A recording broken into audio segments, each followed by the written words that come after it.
Subscribe करें जुम्मा kitchen को और बेल आइकन को दबाएं ताकि हमारी लेटेस्ट वीडियोस आपके पास सबसे पहले फ्री में पहुंचें। हेलो फ्रेंड्स, वेलकम टू जुम्मा किचन। आज हम अपने किचन में बनाने जा रहे हैं लखनवी दम का गोश्त। बहुत ही मज़ेदार और बहुत ही आसान ये रेसिपी है। तो 1 किलो मटन के गोश्त में मैं ये बना रही हूँ। आप चाहें तो बड़े का भी ले सकते हैं। और हड्डी वाला मीडियम साइज का मैंने मिला जुला गोश्त लिया है। अभी थोड़ी देर में आपको दिखाऊंगी। तो इसके लिए हम पहले कुछ तैयारी कर लेते हैं। तो मैंने भारी पैंदी का एक ये भगोना लिया है और इसमें 1 कप ऑयल लिया है और 4 मैंने प्याज लिए हैं और इनको एकदम फाइनली चॉप कर लिया है। और प्याज को हम लाइट गोल्डन फ्राई करके निकाल लेंगे और इसको हाथ से क्रश कर लेंगे। तो जब प्याज लाइट गोल्डन फ्राई हो जाएगी तो मैं आपको दिखाऊंगी। तो मीडियम टू हाई फ्लेम पर हम इसको फ्राई करेंगे, बीच बीच में चलाते रहेंगे। तो प्याज गोल्डन होने के बाद मैं आपको दिखाती हूँ। तो देखिए हमारे प्याज का कलर लाइट गोल्डन हो गया है। हम अपनी गैस को बंद कर देते हैं और इसको एक प्लेट में निकाल के थोड़ा सा ठंडा कर लेंगे। फिर उसके बाद इसको हाथ से हम क्रश कर लेंगे। तो बस मैं इसको निकाल लेती हूँ।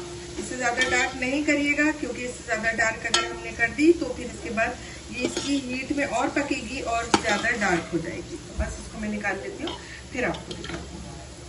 तो आइए अब हम दम का गोश्त बनाने के लिए एक मसाला तैयार करते हैं।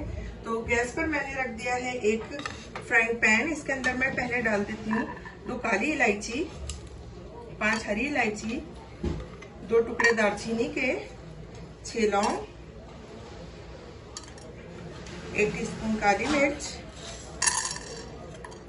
और ये थोड़ा सा एक बहुत ही 1/5 पार्ट कह सकते हैं ये जायफल का, आधी जावित्री। कुछ सेकंड में इनको फ्राई कर लेती हूँ। ज्यादा नहीं करेंगे वरना ये कड़वी हो जाती है। तकरीबन 1 मिनट हो गया है मसालों को फ्राई होते हुए। अब हम डालेंगे इसके अंदर 1 टीस्पून सफेद जीरा और 1 टीस्पून शाहजीरा। इनको भी हम रोस्ट कर लेते हैं।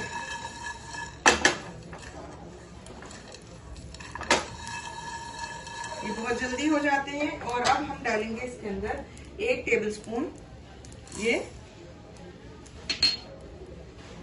सूखा धनिया, साबुत धनिया जो होता है फुल भर के लिया है मैंने।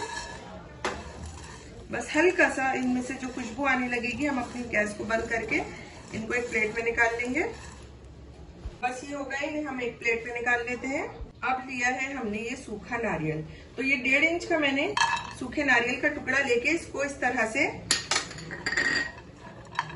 काट लिया है लंबा लंबा। इसको अब हम हल्का सा रोस्ट कर लेते हैं जब तक कि इसके ऊपर थोड़ा सा कलर नहीं आ जाता।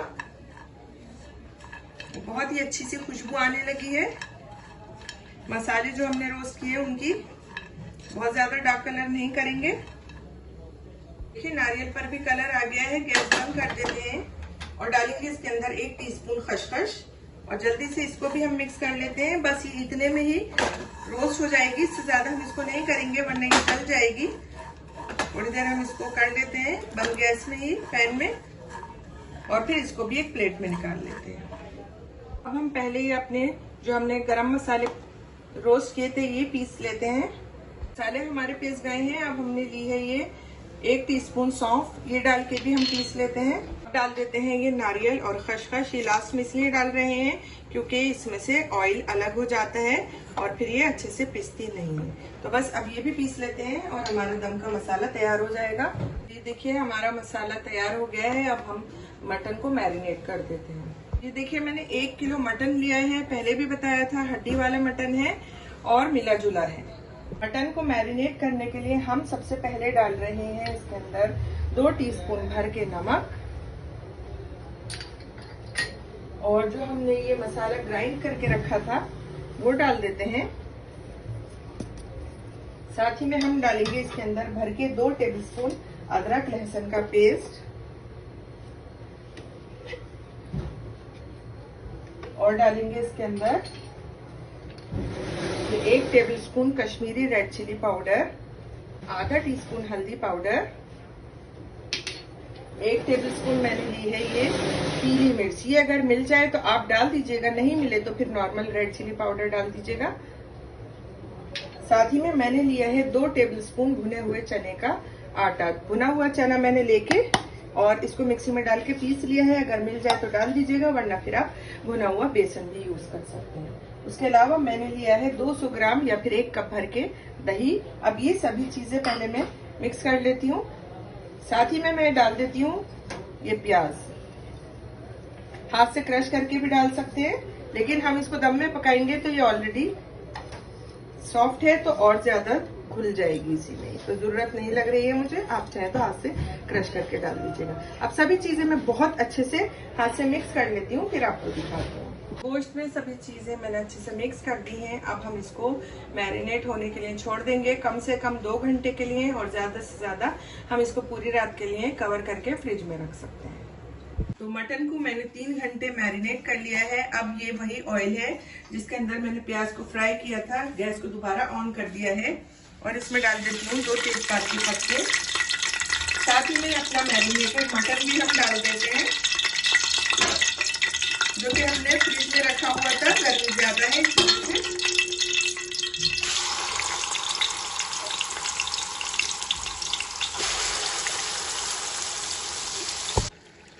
तो गैस को हम थोड़ा सा मीडियम टू हाई फ्लेम पर कर देंगे और इसमें थोड़ी सी हीट आने देंगे ताकि इसमें थोड़ा सा बॉईल आने लगे, और इसको मिक्स कर देंगे।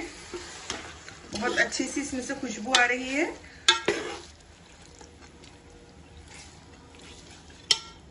तो देखिए सालन में बॉईल आने लगा है। फ्लेम को हम लो करके इसको दूसरी साइड में रख देते हैं, और पहले हम रख लेते हैं यहाँ पर एक तवा। हरी पैन का मैंने एक तवा रख दिया है, इसके नीचे फ्लेम को हाई कर दिया है, और अब हम अपने सालन के बर्तन को इसके ऊपर रख देंगे और 5 मिनट हम इसको इसी तरह से हाई फ्लेम पर पकने देते हैं। लेकिन हमें क्योंकि इसमें दम लगाना है, तो आप चाहें तो आटे से भी दम लगा सकते हैं, लेकिन उसमें आटा वेस्ट होता है। मैं इसको फॉइल से दम लगाऊंगी। तो फॉइल से हम इसको अच्छे से कवर कर देते हैं ताकि इसमें से बिल्कुल भी स्टीम ना निकले। इस तरह से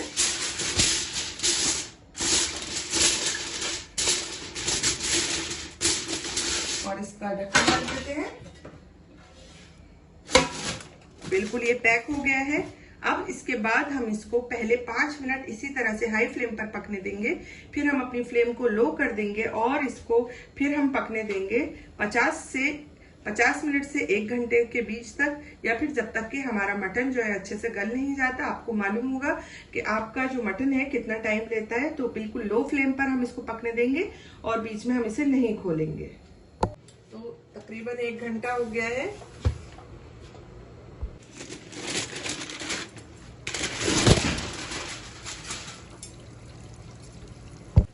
तो मटन हम चेक कर लेते हैं। ये शानदार इसमें से खुशबू आ रही है और ये अच्छे से गल गया है। वैसे तो ये सालन बहुत भुना हुआ रखा रख जाता है, लेकिन क्योंकि हम घर में इसको रोटी के साथ खाएंगे तो ये ज्यादा ड्राई लगेगा, इसलिए मैं तकरीबन 1 कप इसमें पानी डाल रही हूँ। आप अपनी पसंद के हिसाब से इसमें पानी डाल सकते हैं या फिर इसी तरह से भी खा सकते हैं। मिक्स कर लेते हैं। अच्छे से बॉईल आने लगा है। अब डाल देती हूँ थोड़ा सा बारीक कटा हरा धनिया। बहुत ज्यादा नहीं डालेंगे, बस थोड़ा ही डालेंगे। हल्के हाथ से इसे भी मिक्स कर लेती हूँ। और गोश्त हमारा बहुत अच्छे से गल गया है। देख लीजिए आप कितनी शानदार इसकी ग्रेवी नजर आ रही है। अब बस इसको 2 मिनट के लिए मैं कवर करके लो फ्लेम पर छोड़ती हूँ, फिर आपको डिश आउट करके दिखाती हूँ। तो देखिए तैयार है हमारा अवधी स्टाइल या फिर कह सकते हैं लखनवी स्टाइल दम का गोश्त। इतना शानदार ये नजर आ रहा है। इसको आप चपाती के साथ खा सकते हैं, नान के साथ खा सकते हैं, या फिर तंदूरी रोटी के साथ। बहुत ही जायकेदार लगता है। तो एक बार ये रेसिपी आप जरूर ट्राई कीजिएगा, और अगर आपको मेरी रेसिपी पसंद आई है तो इसे लाइक कीजिए, कमेंट कीजिए, शेयर कीजिए, और अगर आपने मेरे चैनल को अभी तक सब्सक्राइब नहीं किया है तो इसे सब्सक्राइब करना बिल्कुल ना भूलिएगा। अल्लाह हाफिज।